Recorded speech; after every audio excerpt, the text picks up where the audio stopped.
कहते हैं कि इन सुखों को जहां आप यहाँ खोज रहे हो आपको सतलोक में मिलेंगे। यहाँ तो आपने जो कार भी व्यवस्था कर ली, 36 पंगे पाक है, फिर उसमें कोई इंजन में गड़बड़ है, कोई पेट्रोल डलवाना, जेब देखनी पड़े।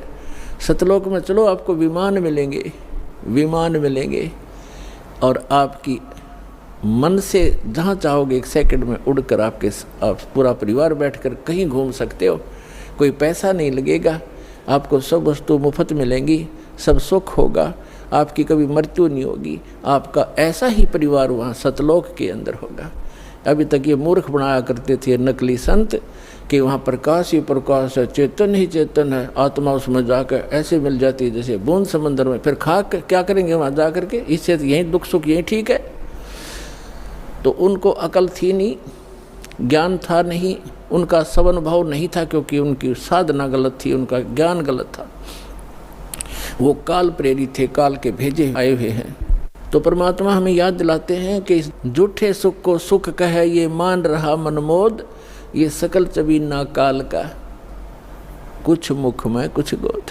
अपने आत्मा आप देख रहे हो, कहीं पर भूकंप आ जाता है, हजारों लाखों की संख्या में मानव मर जाते हैं, अन्य प्राणियों की तो गिनती ही नहीं।